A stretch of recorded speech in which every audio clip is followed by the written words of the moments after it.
Bienvenue, mesdames et messieurs, vous nous suivez sur Info 243, également sur 10e rue Télévision. Bienvenue dans cette nouvelle édition. Toko sembo la question d'actualité, ma préoccupation na bino, toko memango et pas bayi oyo ba tindami pona ko kamba ko solola makambo mboka na biso. Toko sembo la lelo nanani na mwana mboka sénateur Denis Kambayi Simbumbu, ancien ministre. Il y a jeunesse, sport et loisirs, plusieurs fois député national, Ozala Kipé, gouverneur il y a ville, central. Et puis là présentement vous êtes sénateur. Président et à Grand Kassai. Ouais. Bonjour et bienvenue dans cette nouvelle. Merci beaucoup, merci Raphaël Walukonka. Naïbi que looking trop. Looking at trop, il fallait qu'on se rencontre pour qu'on puisse parler que demande le peuple comme d'habitude. Mais je suis très occupé. Mais par respect à votre personne, c'est pour cela que je m'étais dit que je me disponibilisais avant que je commence notre réunion du Grand Kassai. Parce que comme vous le savez, le samedi ici, le 19, nous serons chez David Matadigibala, dans les villages, leur village de Umbu là-bas. Et le dimanche, nous serons également avec David Matadigibala. Cette fois-ci, ça sera au plateau de Bateke.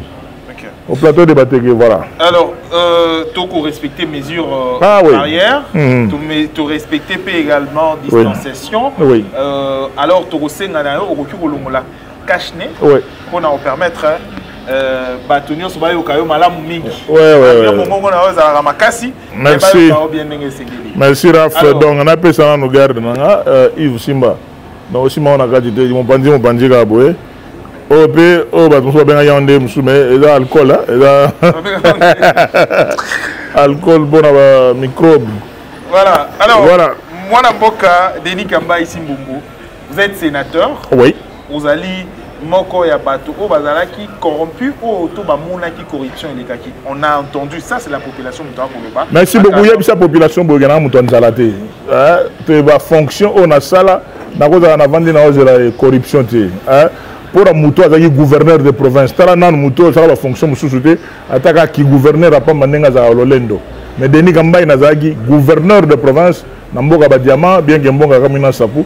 Na Kassai central donc na sur le niveau Nzarate Yami Balé na zalaka ministre de sport na mboka oyo donc attention ko na kisenso OK ata na maluku donc kisasa ou bien Congo mobimba soko tangi Denis Kambayi ata bato za na poto ba yebi qui est Denis Kambayi donc pour na muto azaki ministre de la jeunesse sport et loisirs aza sur le niveau anate ya la corruption donc Denis Kambayi zaka député national na kisasa na yebisa yo lingamongo qui est président des députés nationaux, tout.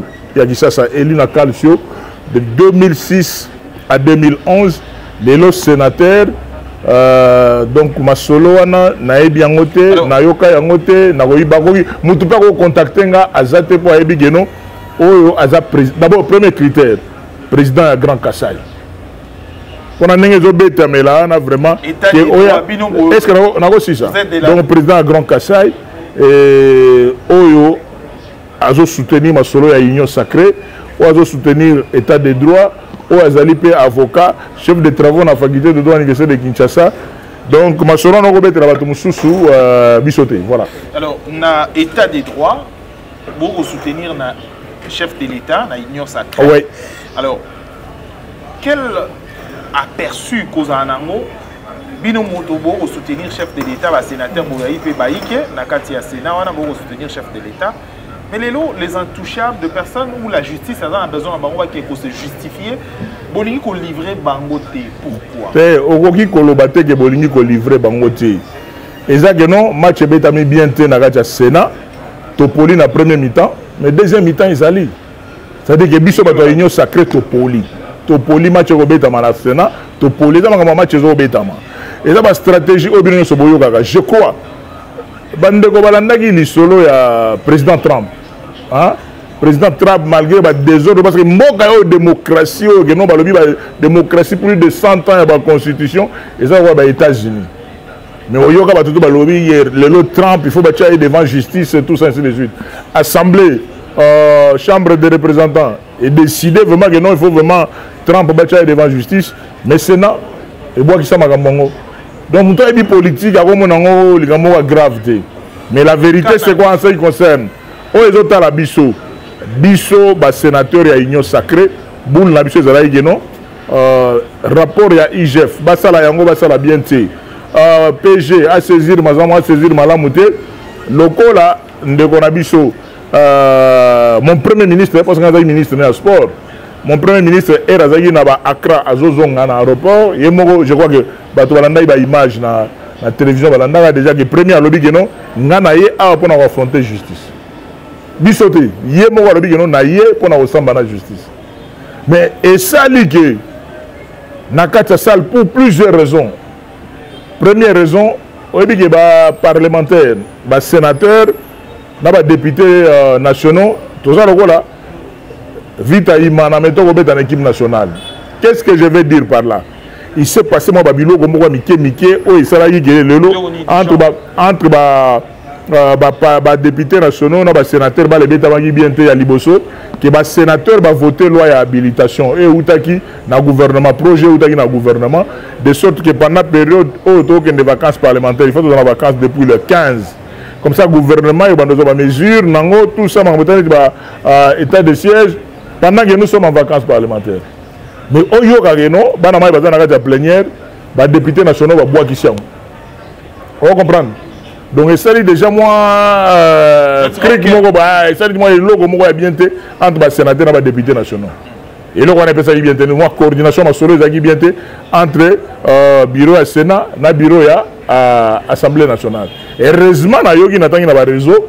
Les députés nationaux ont en raison qui va inscrire la loi. Mais pourquoi ils s'agit d'abord et puis ils boulouiller dans la salle. Donc il s'agit moi bien il s'agit moi maquiller on est ça même le rôle avec la pression peut y voter pour ils ont déjà entaché le problème. Pour la politique moi honneur et mutuo mutezadi. On a mais les bancs va ça va bisoper de ça et les gars qui moi bien Yami Balé c'est ça Yami Balé. Il faut que la majorité autosanango. Oh les autres obéissent la tolona à Sénat ou l'Assemblée nationale. Et ça là qui autrefois majorité FCC cash. Vous comprenez? Et ça qui majorité FCC cash. Batu oyo ba komi lelo na union sacrée. Ba utika kana FCC cash na moi parti à la muka. O ba ko tona kati. Mutra na ba relation privée na ye. Ya on est tout le monde qui vraiment match beta magi bien te batu mususu balanda ki ba relation privée na bango mususu bazali nango donc ba beti ba le bien te par rapport à neto yo kana ina niveau union sacrée parce que na union sacrée na veille to kuta na réunion na biso plus de 85 to ko ta na salle boye to poli to ko sonité to poli biso to union sacrée zela na ebisa yo kasi on a olobat biso ba to sénateur à union sacrée to poli ba police biso 49 à 46. Mais le goal est dans le premier mi-temps. Match est dans la deux mi-temps de prolongation. Parce que l'objectif, objectif 2023. Comment reconduire le président de la République dans la fonction de ce travail à 5 ans à Mobimba. À part à demi-Dakar ou à Bétio. Il faut mettre à demi-tour absolument. Il faut mettre à demi-tour. Et ça, erreur. Dans le bagage, on a la chaîne Moussou Sougeno, il est important que la coordination de l'Union sacrée au niveau de l'Assemblée nationale et se ressaisir, coordination à l'Union sacrée au niveau du Sénat et se ressaisir, de sorte que moi, Boulou et Oto Mona, et ça sous bon côté. Donc, on a des détails, la vérité c'est ça. Tout ça, moi qui dit, nous avons cru que Banama et Otozana, on a gagné solo 85, Tozaraka 85. Bon. Mais tu vois, on a eu à 85 têtes, Tobimi 46 contre 49. Et ça n'a rien. Donc on ne peut pas faire des murs de lamentation et dans ma gamboyaka. Le fait que certains Olelo Toyoka qui déclarent nani ya IGF oui na ba grand golonde bazakuna na kati ya Sénat. Est-ce que yo olingo comme ça porte-parole à IGF. Na pozo mutuna na ko. Mais kasi on a lobby, Hollandi déjà magambo IGF a lobby. Ngana zolo baloko la politicien tout nanga masolo nanga. IGF au genoto na masolo et pas vieux Gilles wana vieux nanga ancien économie, nga ancien ya voilà. Cassation, faculté de droit. Voilà. de gens seront intouchables dans la mesure où la justice... en arrière. Je vous pose une question. Oui, mais c'est ce que je te dis. Oui, pour écoute ce que je te dis. Il y a eu déjà une erreur qui s'est glissée. Je ne veux pas faire de juridisme ici. Je suis la politicien. Pour cela, la procédure était respectée. Ils veulent faire le débat du droit.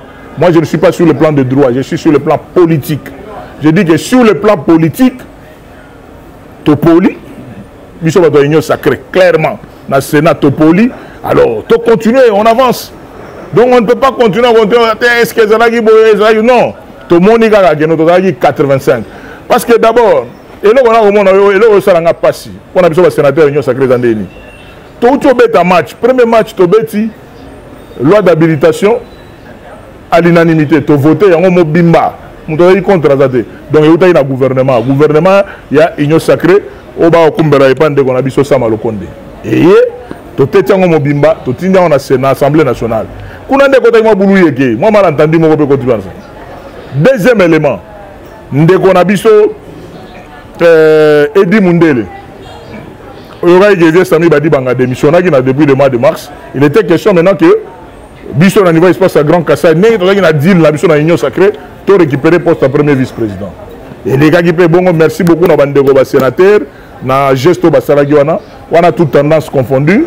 Les sénateurs, tous ils nous ont accompagnés pour récupérer ma solo. Mais en tant que flic, en tant que politique, n'a ko yoga ka banungundungu. Nakatia union sacrée, nakatia Sénat. Au bilo on a yo nakatia boîte, nakoyo comité katé dans les réseaux sociaux, je ne me plains pas. Je fais seulement un constat ya Olobake to poli parce que ils ont une vision na bisoté. Ah, koyo kana vraiment ils ont quitté to bongisa siko pour le futur parce que match en Moulaï. Match en Moulaï premier mi-temps, bazo na biso 1-0. Alors, pour bien que biso on a déjà 2-0. Déjà il dit 2-1, ils ont dit 2-1, to mener 2-1. Tu as mené 1, mais tu as un but à l'extérieur, double. Raph, la crainte c'est que tu as mené 1, il faut tout ça l'effort, tu as deuxième, troisième but, tu as 4-1. Pour ceux qui m'ont dans match, il faut tout ça. À partir de ce qui s'est passé, ça ne sert à rien de faire le mire de lamentation. Voilà, j'appelle à tout le monde, tous les amis de l'Union sacrée, qui soient ceux dans le gouvernement, qui permet dans Mokondi, dans la présidence de la République, dans l'Assemblée nationale, dans l'Union sacrée, et là,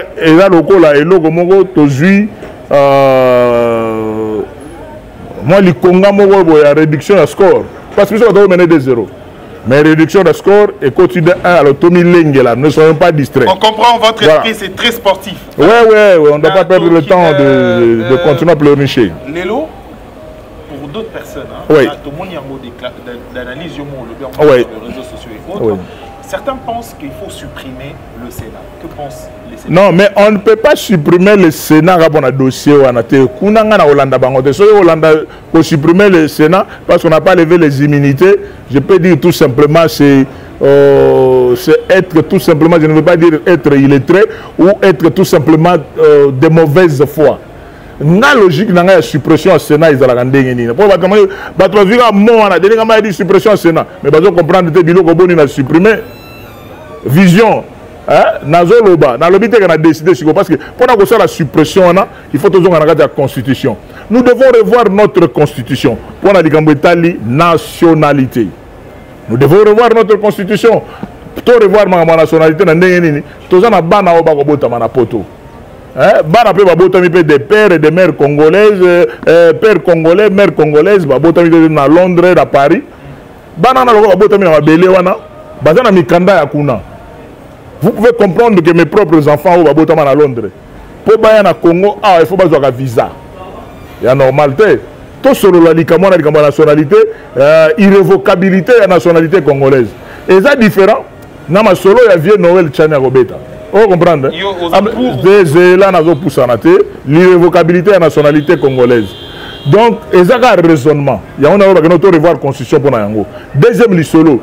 Je suis contre, ma bêtise 3 fois, 1, 2, 3.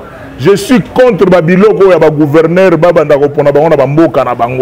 J'étais gouverneur au Kassai, je le sais, mais j'ai l'esprit quinois, fondamentalement quinois, que ngalelo na zukin awa kin ne kozala ndebo mona ngoti te nazolo basoki ngai lelo kin ina neza trop na ndenge na ebe libulu nela kin ne kozala subo ete lelo deninga mbai na zui ata province nini mususu na zui ata Lubumbashi na zui ata na Katanga te na kende place na bon na kena mai ndombo na kena mai ndombo omona ba orbor omona ba orbor ndenge na lobi omona ba orbor ndenge na oton sa na mai ndombo et kokoma na ba kasa partout. Qu'est-ce que je veux dire par là?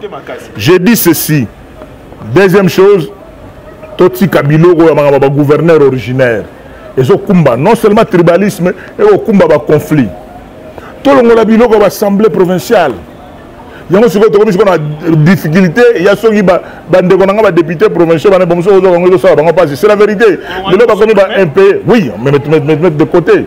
Il faut supprimer l'Assemblée provinciale, il faut supprimer le gouvernement provincial. Parce que même quand j'étais gouverneur, j'ai travaillé avec mes conseillers, parce que ministre, on a ministre, vraiment activité au salade. Vous comprenez? Quand on a bien 500, il y a vieux Olenga Koyona. Bon, net je vais confier à la Rana, Moussa 500 conseil économique et social. Donc, tu as une institution budgétivore, conseil économique et social.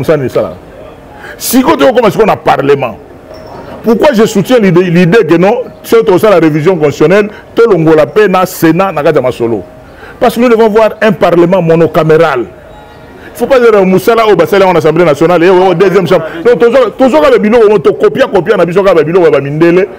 Ce n'est pas notre mentalité. Tala je connais ton côté, Boulou Yege, Awa, biso na Sénat a voté loi d'habilitation et comme une Assemblée nationale, bah bois qui crise. Vous comprenez? C'est pour cela que je dénie Kamba dit il y a des institutions à supprimer, mais la logique, il y a révision constitutionnelle. Mais je n'ai pas parlé seulement du Sénat. Alors, vous parlez question Morosa, juriste, maître avocat. Donc, c'est ceinture très à l'aise dans mon très à l'aise. Constitution parce qu'ils ont matière très à l'aise. Alors, aujourd'hui, la loi Noël Tiani, comment au monde, surtout le contour, en tant que Quinois, Congolais, et puis moi, la matete. Oui, moi, on est britannique, donc voilà, école primaire, sur le document, nous avons des premiers primaires qui ont été faits. Comme nous avons sportif, mais moi, on a un esprit dans ma gambutu. Nous avons un bande qu'on a vu parce que nous avons un des réseaux sociaux. Au moins, avec la zone permettez-moi le terme. C'est-à-dire quoi? Loi et Zalagati. Et Tikana peut qu'on s'allait mater. Vient Noël Tchani, Azani député nationalité, Azani sénateur, Azani président de la République. Mais Batouba ko Siliga, non, loi Noël. Non, donc Nambo Canabiso, les gens ne veulent pas même réfléchir. Article 23, au Master Nanga Félix choisir comme quoi Bongo. Asali Nzembonae, liberté d'expression, article 23. Monstre place Azali na Paris, na Pessembote. Donc Asali, liberté d'expression. Et donc, comme il y a comme il refusé à raisonner. Noël Tchani a raisonné, alors qu'il y a un Mobutu pour la présidence de la République, il faut la Congolais de père et de mère. Donc, Batouba Mati, Bakiti, Noël Tchani, aller dans la télévision, pas père, Noël Tchani. Je n'ai pas compris pourquoi les gens se sont agités. Pourquoi les gens s'agitent? Et l'autre est salamité. Mais vous vous agitez pourquoi? C'est qu'il y a quelque chose de suspect. Vous comprenez? Parce qu'il n'y a rien. Et là, l'obamité, si le lot dit que nous avons tout le Congolais, tout le Congolais. Bino tout, beaucoup Congolais. Ceux qui ont besoin de l'ango. Vous pouvez vous comprendre. Moi, je suis choqué à comment on a des Congolais vraiment. Ils sont au Congo parce que ils sont au Congo. Et pas na biso frontière là zela na ebisa yo biso ba kolo Congo to wela kango bongoti biso ba kolo Congo to wela kango bongoti alors lokola bino tout te lokola bino tout ouais yango na lobby lokola bino tout bondimi ko zala ba congolais alors si seulement bino bana ba te ba tout o ba niko zala ba congolais bo zala ba congolais. Parce que Noël Tchani a député, a sénateur, a président de la République. Donc, a raisonné le soutien. Est-ce que tu comprends? Est-ce qu'il y a un problème? Pourquoi les gens s'acharnent sur ça? Pour moi, ils n'ont pas ce temps. Ce n'est pas ça la question du jour. Question est que non. Union sacrée. C'est ça le vrai point. Le corps a besoin de Union sacrée. Tu dis que l'Union sacrée est bimi après Kozanga Boyokani entre FCC Cash. Le corps a Boyokani est salamité, Tocha Monama Ipoa, président de la République, Tocha Ipoa, à Silisi, premier parti à l'Ikelemba. Oyo, Zalagi FCC Cash. Sikoyo, Ayagolia, ya Mobimba. Ali Kelemba, Oya Mobimba, Oyo, il est président de la République. Les députés vont continuer à Sénat, mais si vous avez une révision constitutionnelle, entre-temps, tout développer. Comment les gens ne peuvent pas comprendre le raisonnement? Raph, je comprends papa. Est-ce que vous comprenez? Il faut comprendre. C'est pas l'intention, c'est l'intention à bateau. Mais tu vas comprendre. Le caméraman va comprendre. Vous comprenez vous avez CT, vous avez chef de travaux. Vous allez payer. Pardon, minute ici, la tête va vite à terre, parce que vous avez la couleur, on va vert noir vraiment. Tant ils en ont. Oui, pour vraiment, non, méchant. Vous allez CT, vous allez juriste. La constitution, vous ne dérange pas vraiment personnellement. Quand on va et là, la constitution, la nationalité indivisible. Il y a mis balé au Tungisaranga et ça, l'isolo ya mandat ya président de la République. C'est-à-dire que non, l'esprit a bien. Pour un président à travailler dans Mboga Gaïr, il fallait, au lieu de 5 ans, il fallait s'arrêter à 7 ans. Tout le monde est français, ça a nouveauté. Dans la démocratie. Vous ne pouvez pas élire une année. Élire l'État au vent de sa institution, au niveau du gouvernement. Le gouvernement est après combien de mois? Il y a 5 ans. Mais ce que c'est que non, nous avons 7 ans. Renouvelable, 7 ans, 14 ans. Nous avons dans les 2 premières années, avant d'ici ma structure, avant d'ici ma solo, après, dans 10, 12 ans, on travaille calmement. Vous comprenez l'idée? Mais Bandakala. Kala, politique, depuis la conférence nationale. Au moins, la politique parce que politique. Je ne suis pas venu dans la politique parce que mon cassé. Même vient Paul Gabriel Kapita Chaban, un des 13 parlementaires. Il ne m'a pas recruté dans l'IDPS, dans Balaba. Non, j'étais à l'université de Kinshasa déjà guerrier. Vous comprenez? Donc c'est un peu ça ce que je voulais vous dire. D'abord, les nationalité. Il y a mis balé. Mandat à président et l'on de 5 ans et comme 7 ans. Mais dans la constitution, il ne faut pas toucher, c'est verrouillé. Mais il y a un problème. Pour ce que la paix. Au moins, il ça a l'élinguité que le président de la République votait à 30%. Non. Théo a bien à donc il faut toujours avoir 2 tours. Premier tour, tu vas te bêler. Deuxième tour, de 50 plus 1. Moi, 51%, 52, 53, ainsi de suite. D'accord, très bien. Non, tu as dit un point de vue d'un juriste. Institution, on a l'ingé babiloko, il y a élection, gouverneur, na bamboka, na bangote. Ils ont continué à accentuer le tribalisme. Tous ont la logique, il y a Takizala, Ake Kananga, vieux compte de ville, Kikanda, Ake Goma, voilà. Maman Zouzian Bombake, Matadi, Kisasa, vieux Moro Kinois, Moulouba, prêtre, vieux Kabaïdi. Voilà. Alors, tu as commis qu'on avance moi Mouquin, mais pendant que tu as avancé, il y a Makamoussoeli Bisso également, aux alliés nationalistes. Ouais. Lumumba, Bakomema, Moko, Bakomema, Banini Naye, Otikalaki, Barali, Obako, annoncé en gros déjà. Retour, rapatriement, il y a Biloko et Lumumba, Otikalaki, Minou et tout le reste. Ouais. Pour nous, en tant que nationaliste, spiritueux, ils allaient représenter lui. C'est tout. Et l'esprit. Et l'esprit, pourquoi? Bon, la parole, d'abord l'acceptation à Lumumba, accompagnement à Mboka à Lumumba, que tu récupérer ce que nous pouvons récupérer. Nous avons un débat. Oh, Nicolas, il nous pas. Oh, on va dépenser 80 millions. Lumumba n'a pas un prix. C'est-à-dire que non, événement à Lumumba, tu peux quantifier en côté.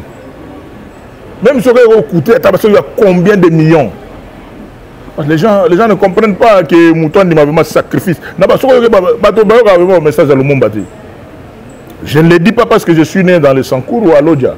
Pour mon nombril, la maternité à Lodja, j'ai l'esprit de Lumumba, d'indépendance d'esprit, Kwame Nkrumah, tout ça. Le modèle est leader panafricain. Muammar Kadhafi, esprit Nelson Mandela. C'est-à-dire qu'ils se mettent au-dessus du matériel. Donc, je suis d'accord avec tout ce qui touche à Lumumba. Et surtout que je suis chevalier de l'ordre national, Musée Laurent Désiré Kabila et Lumumba. Né dans un héros national, nous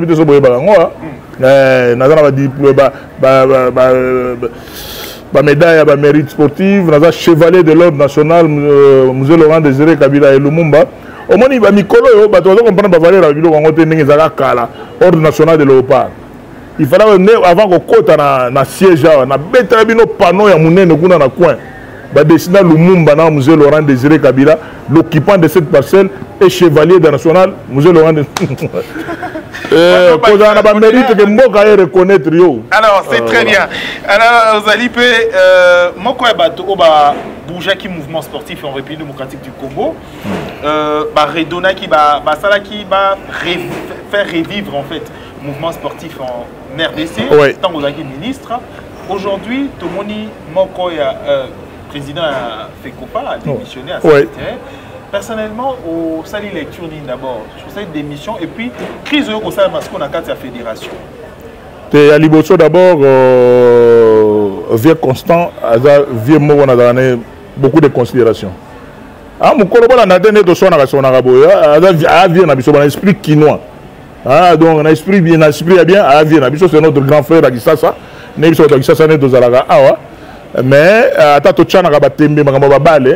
c'est un grand frère qui a beaucoup révolutionné. Côté à Constant Omar. Vous comprenez, Raph? À Constant Omar. Mais oui, place Fekofa Izaraga. Fekofa Izaraga a Dima. La fédération, à l'époque, que Mouton Boulé, que non, Fekofa, il centre-ville, bureau, il fallait quand même qu'il y ait un constant mais il a fait son temps. Nous autres, Zali, Amonique et Koki, qui est Atika, Nzamba Batelae, Nanyoso Asala. Donc il n'a pas à Saliga, Papa Herman, vous avez photo à événement, il militait. Et on a tout le président de la République, président de la fédération, avant de terminer la musique. Mais il a beaucoup contribué dans le sport quand j'étais ministre des Sports. Il y a beaucoup de décisions qui ont changé pendant que le président Constant Omar Yazara Yoana. Napé Saraïbe, merci. Équipe à la Renaissance, c'est comment il y a un Okufa. Pour suspendre 11 joueurs, Pasteur Moukouna suspendu. Mais il a commis ministre, j'ai appelé le président Constant Nabironanga. Dans l'accès dossier politiquement, ma solonne Ezali, la décision sur Renaissance. Grâce à nous, Renaissance est le champion du Congo. Mouta Renaissance a nous avons fait pour la Renaissance à gagner titre contre Don Bosco. Les lois Longwe, donc président Constant, que Dieu te bénisse et t'assiste, tu as fait ton temps. Tu n'as pas fait que du bien. Il y a ma BP Zaragi, on va toujours comprendre, mais il y a ma lame Zaragi peut belé. Il y a même un niveau à conception, il y a football et surtout que c'est un homme très respecté. Dans niveau il y a CAF, dans niveau il y a FIFA, sur le plan international. Quand on parle de Constant, donc c'est pas n'importe qui. Voilà un peu ce que je peux dire à ce moment. Voilà, crise maintenant, dans la fédération, dans le cas de club Nabino, il y a Bino V club. Na habité attention il y a Chinkunku, il y a équipe il y a pas de problème. La équipe na rouge on a avec Libyen. On a avec Libyen 100% avec Libyen. Avec Libyen, toza na méchant, il y a canaille au balingi basalabiso, au babandeza au salabiso, parce que na ebisa ki bango herba poni mama Bestine Kazadi. Moi na ya papa Kazadi, bato balinga ah bapesi équipe na moi si est-ce que kosimba na boyebi histoire qui me pan vite até na ebisa bango boyebi histoire qui me pan vite até première année premier titre lelo ekomi bulu yeke bato bakotela ngo na CC comment est-ce qu'on canaille avec club de c'est pas parce que to comment ba sénateur ya orphelin te azana ba yakuza na ye azana ba prêtre na ye o batelemela bango avec club ba avec bien tout ba kondi makanaille o te il faut déjà koyebisa bah continuer sur les non l'injustice ne paye pas l'injustice ne paye pas pourquoi parce que bino moko bopesi ba décision ba makambutu nengele non avec club c'est bon après on va te Don Bosco sogini no équipe ekenda iboye ko kat avec club ta match moko te bo kati 3 matchs bolongole 9 points wana boule ke no pona équipe mususu ile galibosona on comprendre motema mabe wana ba kan sakeno avec bien maman besti na bundaka ye moko te abundaka ye moko te banko isambo bazana sima ba guerrier bazali elle n'est pas seule elle est avec tous les véclidiens ba membre du conseil suprême tozali wana yana lobi que non cette injustice là ne passera pas et ce n'est pas correct protocole ni manabiso e bimina nga kanai au moins image mo na moni ba coach ba wala tsabana na médaille dans le vide dans le vide ça dit que non et pas nzambe ba ebi no vite à gagner bino ba tomokili en plus ba là ba wele dans 100 000 c'est pas bon. S'il y avait des sanctions, s'il y avait des sanctions à faire contre le club, il faut que ça soit en pleine compétition. Après tel match l'équipe non. Mais osez la ti, beaucoup de souka, beaucoup de calculer, beaucoup de points. Mais c'est une action indisciplinaire et ça limite. Mais il ne faut pas attendre, je crois que dans l'andagi Claude François Kaboulou à Kaboulou à Lobagango. Donc c'est après chaque match la semaine que si on peut prendre des... Ce qui n'est pas le match télévision. Si le club était sanctionné par rapport à ce match-là, il pouvait dire oui, ça n'a qu'à la compétition. Mais vous trouvez très habileté. Après compétition, c'est si le mouton a point place à gagner, place n'était tout et la propriété à salité, c'est pas propre. Qui dirige actuellement FECOFA ou qui prend la décision et la question, et la constat. Nasara agunate papa anasa agunate bona bana ba kendo tuma bango e binzela FECOFA e biro FECOFA mais hôtel en ngoma na onini avenue de la justice avenue de la justice bazala kawana hôtel en ngoma na onini Sultan donc Yves vice-président ya ba jeune na maître Josué na maître Willy Zembele na gouverneur de la ville Roger Kata c'est la kimité na émission na temps ya kofula batute je ne peux pas citer les noms des gens na lobi que non ba vécliner ba na méchant c'est pas l'idée merci to comme na souka édition na biso bon inshallah et comme déjà na souka ouais on a parlé de tout pendant 30 minutes surtout essentiellement je voudrais dire bato ba la fair play bato ba kangamati ah qu'est-ce que c'est non pour nga lisolo ya Sénat oublions ça construisons le présent tokende liboso to comprendre que non biso bato to mener 2-0 na kati Sénat bato mususu ba biso bina bango pe to mi 1 mais to mi lengela pour le futur parce que ça va nous amener où na moni bato na ba réseaux sociaux il faut être sportif on n'a pas bien joué on n'a pas bien contrôlé nos joueurs tout ça ainsi de suite to beti bien le continuons mais cap 2023. Merci, ça n'est fini pour cette édition, mesdames et messieurs. Merci de l'avoir suivi. Ezaki Bongo, na Mwanamboka, sénateur, Denis Kambaï, président, et à Grand Kassai, Azalaki Bongo, député national, gouverneur, il y a province, il y a Kassai, Azalaki P allemand, Azali, juriste, chef de travaux, Tokom Nasuka, na édition Abisso. Merci d'avoir suivi sur 10e rue télévision et également sur Info 243. Merci à Junior Mbouy pour la prise de vue et à toute l'équipe et à Info 243. Au revoir. Merci Junior Lipasa. Junior Mbouy Lipasa.